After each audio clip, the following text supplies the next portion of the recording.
So here I am in a jewelry store, and I want to show you the many different kinds of necklaces and how they're made, because as you know, I like to take them apart and make different kinds of necklaces, of which if you could look at this one that I'm wearing, that's what I've done.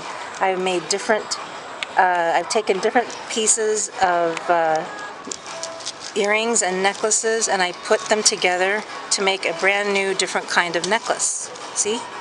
See, all these beads and all the silver items have come from different parts. So I'm going to show you, like for instance, this necklace here can be taken apart because it's jump ring. You can see the jump ring right there. This is one of the best things that you want to have when you're making jewelry and when you're purchasing jewelry, because jump rings can be taken apart and reused over and over again for many different kinds of jewelry items. Okay, so now here's an item that is not usable. This is interlocked. If you take it apart, it's basically broken. You can't do anything with it. You might be able to put these little items back together again, these little gold square pieces, but it would be a bit time consuming. So in any case, this isn't as easily usable as something like this, for instance. Here's another necklace that is jump ringed, and you can take all these items apart and reuse them and redesign them in another piece of jewelry that you'd like to make. The only problem with this item is it's thick and heavy, so it would only be ideal for a necklace unless you don't mind heavy earrings. These are perfect. These are just perfect. These are so light, so slim, and they've got lots of little jump rings that you can take them apart. You can probably use a strand of them for something, or you can take them all apart, whichever you want to do. You can use the chain, of course. These are so light that you can actually in itself make an earring out of it. It can be done.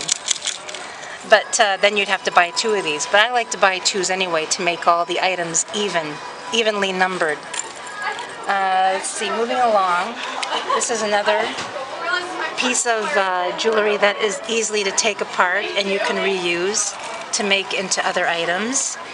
And now this one, even though it is jump ringed, as you can see, the jump rings right here, it can be done, but they're heavy and they're kind of chunky. Like you could take these and actually make them into earrings, and you could put this as just a piece of a necklace and just link it on to a strand, like a chain. Of course, using the jump rings again. But like I said, this would be a bit heavy. Or you could just wear it as it is, of course. But I always look at necklaces as something to take apart so I can redesign and make something of my own. So here's the jump rings again. Nice little round circular jump rings. You just take the nose pliers and pull them apart. Usually they come apart very easily. Sometimes they don't. That's because it's a very hard, heavy metal, but usually they're pretty good. Now this is different. Oh, this is very different. Can this be taken apart? Oh yes, it can. There's a bit of a thin metal wire here which you can snip with scissors or the nose pliers. And then, yeah, you could take these items apart and again make them into earrings or mix them with beads for a necklace. And that would be a very cool design. And of course the chain is nice and thin, so you could actually use that also for making earrings out of. You can throw beads around it, which one day I'd like to demonstrate in another video. Okay, well, that's it for now. Thanks for watching, and I'll be back with some more illustrations of how to make different kinds of jewelry.